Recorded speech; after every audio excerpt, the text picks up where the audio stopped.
मेरी फिक्र में मेरा ईमान मुझे कहता है कि जिस जगह पर मस्जिद थी, है और रहेगी, बाबरी मस्जिद है और रहेगी, बाबरी मस्जिद जिंदाबाद जिंदाबाद। जब काजी साहब गवाहों को लेकर दुल्हन के पास जाते कि तुमको निकाह कबूल है, तो दुल्हन शर्मा के खामोश बैठ जाती।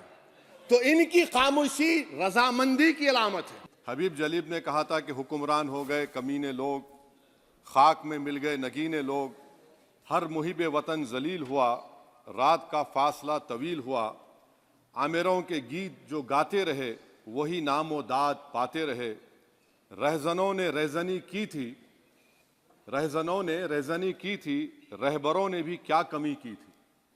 सर, मैं अभी सुन रहा था हमारे शिंदे ग्रुप के शिवसेना के पार्टी लीडर अपनी तकरीर कह रहे थे, कहा कि 6 दिसंबर में जब बाबरी मस्जिद को शहीद किया जा रहा था तो उस वक्त के वजीर आज़म नरसिम्हा राव पूजा कर रहे थे, आप ही ने कहा, और कहा कि वो डिस्टर्ब नहीं करना।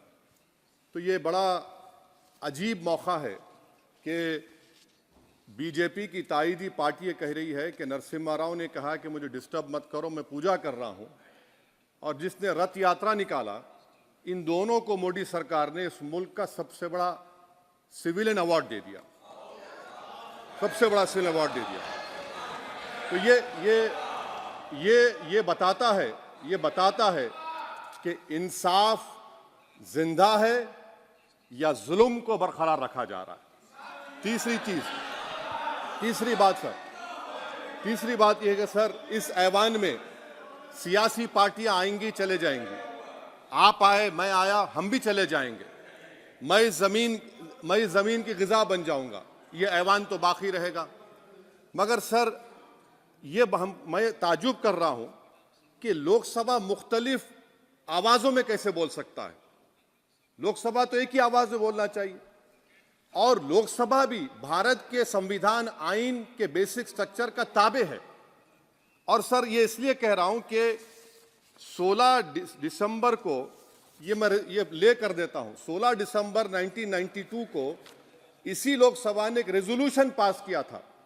आप इजाजत दीजिए तो मैं पढ़ता हूं सर। दिस हाउस, अच्छा, ये गुलाम नबी उस वक्त के मिनिस्टर थे, आज नहीं है, उनका नाम नहीं लेना चाह रहा था। This house strongly and unequivocally condemns the desecration and demolition of the Babri Masjid at Ayodhya by and at the instigation of forces represented among others by VHP, RSS and the Bajrang Dal, which has caused communal violence in the country. Such act of vandalism was carried out not only in violation of order of the Supreme Court, but amounted to an attack on the secular foundations of our country. This House expresses anguish at the happenings and wishes to reiterate its resolve that it will ceaselessly endeavor to uphold the secular and democratic traditions of our country and for the maintenance of rule of law. और एक paragraph मैं नहीं पढ़ूंगा। मैं ताजुब कर रहा हूं कि जब इस ऐवान ने एक रेजोल्यूशन पास किया तो हुकूमत आएगी जाएगी, और हुकूमत ये मोदी हुकूमत जश्न मना रही है जो 6 दिसंबर को हुआ। तो ये एक बात है सर। चौथी बात यह है कि सर, नहीं, 6 दिसंबर के ऊपर कोई जश्न नहीं है। राम मंदिर के निर्माण की जो प्रतिष्ठा हुई है उसको संबोधन कर रहा है, और वो सर्वोच्च न्यायालय के द्वारा तथ्यों के आधार पर दिए गए निर्णय के कारण से हुआ है। सर्वोच्च न्यायालय का निर्णय है, तथ्यों के आधार पर निर्णय है। वो विषय आपने बोल दिया, ठीक है, ओके। परंतु जो मंदिर का निर्माण है वो नियमानुसार सर्वोच्च न्यायालय के निर्णय से तथ्यों को देख करके। एक सेकंड, आप इस्लाम के बहुत जानकार हैं, विद्वान हैं वैसे भी अब कानून के।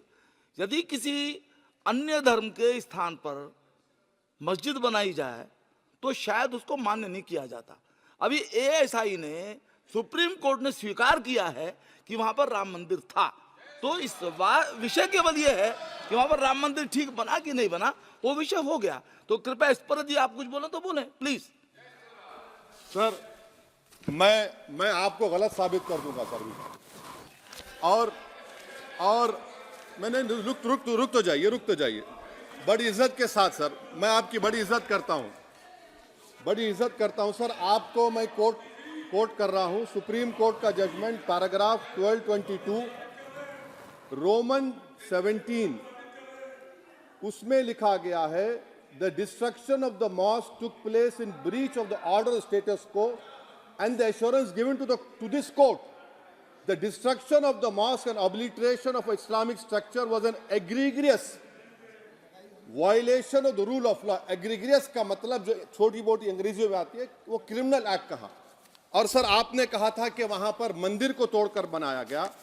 सर मैं आपके सामने ये तमाम चीजें लेकर दूंगा, सुप्रीम कोर्ट के जजमेंट के पैराग्राफ्स हैं जिसमें सुप्रीम कोर्ट ने एएसआई की रिपोर्ट को नकारा। उन्होंने कहा कि मंदिर को तोड़कर मस्जिद नहीं बनाई गई थी। सुप्रीम कोर्ट ने कहा, ये सुप्रीम कोर्ट ने कहा। अब और मैं रख दूंगा, आप पढ़ लीजिए, आप पढ़ लीजिए। अच्छा सर मैं अपनी तकरीर पर आ जाता हूं, मैं अपनी तकरीर पर आ जाता हूं सर। तो मैं अपनी बात कर देता हूं सर। तो मैं ये पूछना चाह रहा हूं कि क्या मोदी सरकार एक समुदाय, एक मजहब की सरकार है या पूरे देश के मजाहिब को मानने वालों की सरकार है? जिसको नहीं मानते उनकी सरकार है, हमको बता दीजिए। क्या मोदी सरकार सिर्फ एक फिक्र और नजरिया हिंदुत्व की सरकार है? क्या इस देश का, इस गवर्नमेंट ऑफ इंडिया का कोई मजहब है? इस वतन अजीज सबके मजहब को मानता है। सर मेरा मानना है कि इस देश का कोई मजहब नहीं है। क्या ये सरकार 22 जनवरी का पैगाम देकर ये बताना चाहती है कि एक मजहब को दूसरे मजहब के मानने वालों पर गलबा और कामयाबी मिली? क्या आइन इसकी इजाजत देता है? क्या ये पैगाम आप जब ऐवान से दे रहे हैं तो 17 करोड़ मुसलमानों को आप क्या पैगाम दे रहे हैं, ये मैं आप पर छोड़ता हूं। सर 49 में धोखा हुआ, 86 में धोखा हुआ, 92 में धोखा हुआ, 2019 और 22 में भी इस ऐवान के जरिए हमको धोखा दिया जा रहा है।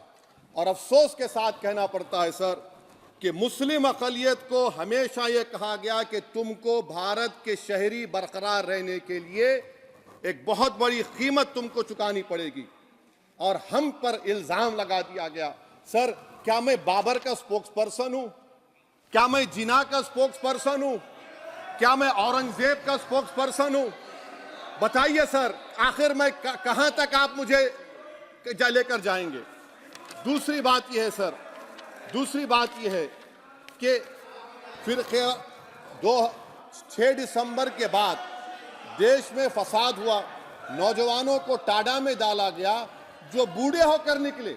यकीनन आपकी सरकार नहीं थी, आपकी सरकार नहीं थी। अच्छा बल्कि मैं तो मर्यादा पुरुषोत्तम राम की इज्जत करता हूं, मगर मैं नाथूराम गोडसे से नफरत करता हूं। मेरी नस्लें नफरत करती रहेंगी क्योंकि नाथूराम गोडसे ने उस शख्स को गोली मारी जिसके जबान से आखिरी लफ्ज निकले हे राम। सर छठी बात यह है कि 87 में मलियाना हाशिमपुरा हुआ, 83 में नेल्ली हुआ, 44 में जम्मू में नस्ल कशी हुई, 2022 में हल्दीवानी में कत्ल हुआ। इतने धोखे सबसे बड़े किसको दिए गए? असदुद्दीन ओवैसी को दिए गए। मगर फिर भी मुझसे ही कहा जाता है कि वफादारी को तुम साबित करो अपनी ओवैसी। सर आज भारत के 17 करोड़ मुसलमान अपने आप को अजनबी और एलिनेट महसूस कर रहे हैं।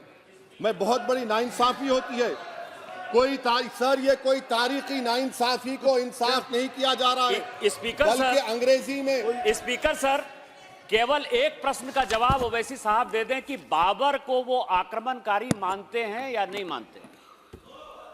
पुष्पमित्रा संघा को आप क्या मानते हैं? बताओ, पुष्पमित्रा संघा को आप क्या मानते हैं? जम्मू के वो, कश्मीर के वो राजा को क्या मानते हैं जिसके पास एक फौज थी मंदिरों को तोड़ने के लिए? आप क्या मानते हैं? यही तो मैं कह रहा हूं कि निशिकांत दुबे 47 में आजादी मिली, असदुद्दीन ओवैसी से बाबर की बात पूछ रहे हैं। तुम गांधी की बात पूछते, तुम बोस की बात पूछते, तुम जलियांवाला बाग की बात पूछते, तुम काला पानी में जो मुसलमान शहीद हो गए उनकी बात पूछते, मगर बाबर की बात पूछी जाती है। तो सर मैं आपको बता रहा था, खामखा डिस्टर्ब किए सर मुझे, मेरा वक्त ले लिए निशिकांत दुबे। सर मैं आपसे कह रहा था, मोदी हुकूमत ये पैगाम दे रही है भारत के मुसलमानों को कि जान बचाना है या इंसाफ चाहते हो? मैं कह रहा हूं, मैं भीख नहीं मांगूंगा, मैं इस नंगी तासुब को कबूल नहीं करूंगा, मैं दूसरे दर्जे के शहरी के मौक़िफ़ को कबूल नहीं करूंगा, मैं अपनी शनाख्त को नहीं मिटने दूंगा। अब मैं झूठी और दिल फरेब बातों पर हरगिज भरोसा नहीं करूंगा। मैं वो काम नहीं करूंगा जो बीजेपी और नाम निहाद सेकुलर पार्टियां चाहती हैं। मैं वो काम करूंगा जो आपको पसंद नहीं है, संविधान के दायरे में रहकर। सर, कंक्लूजन में मैं आपको बताना चाहता हूं कि आज इस देश को किसकी जरूरत है। इस देश को अयोध्या में, तारीख शायद नहीं पढ़ते होंगे, मौलाना अमीर अली कौन थे, पुजारी बाबा रामचरण दास कौन थे, अयोध्या के पुजारी थे। दोनों ने मिलकर अंग्रेजों के खिलाफ जंग लड़ी थी और दोनों ने, अंग्रेजों ने इनको गिरफ्तार किया और एक पेड़ पर मौलाना अमीर अली को और पुजारी रामचरण दास को फांसी दे दी गई। देश को इनकी जरूरत है। देश को शंभू प्रसाद, अचन खां, ये राजा देवी बख्श सिंह के फौज में थे, अंग्रेजों से मुकाबला किया, मुसलमान की लाश को जला दिया गया और शंभू प्रसाद को दफना दिया गया। इस देश को यह जरूरत है। देश को बाबा मोदी की जरूरत नहीं है। आज भारत को अयोध्या के मौलाना अमीर अली और रामचरण दास, अचन खान, शंभू खान की जरूरत है। सर, मैं अभी सुन रहा था ये नाम निहाद सेकुलर पार्टियों के बयानात को। क्या होता है सर, आप, खत्म कर रहा हूं, क्या होता है सर, जब काजी साहब गवाहों को लेकर दुल्हन के पास जाते कि तुमको निकाह कबूल है, तो दुल्हन शर्मा के खामोश बैठ जाती। तो इनकी खामोशी रजामंदी की अलामत है। जी जी। तो सर, मैं खत्म करने से पहले ये बताना चाह रहा हूं कि जब वजीर आजम जवाब देंगे तो क्या वो भारत के 140 करोड़ जनता के लिए जवाब देंगे या फिर सिर्फ हिंदुत्व की फिक्र रखने वालों का जवाब, मैं खत्म कर जवाब देंगे। मैं ये देश, दुनिया, मुसलमान देख रहा है। सर, मैं आपको ये भी बताना चाह रहा हूं, आखिर में कंक्लूड कर रहा हूं सर, 1 मिनट चाहिए, 1 मिनट चाहिए सर। सर, मेरा मानना यह है कि आज मैं बहैसियत एक भारत के गयूर मुसलमान के, let me stand as a tall Indian Muslim and say that the light of Indian democracy today is at its dimmest today, sir. Sir, in conclusion, मेरी फिक्र में, मेरा ईमान मुझे कहता है कि जिस जगह पर मस्जिद थी, है और रहेगी, बाबरी मस्जिद है और रहेगी, बाबरी मस्जिद जिंदाबाद, जिंदाबाद, भारत जिंदाबाद, जय हिंद। सबको जोड़ने की बात की जाए वो बेहतर है। जी, श्री बीबी पाटिल जी। वीके न्यूज, राष्ट्र के नाम।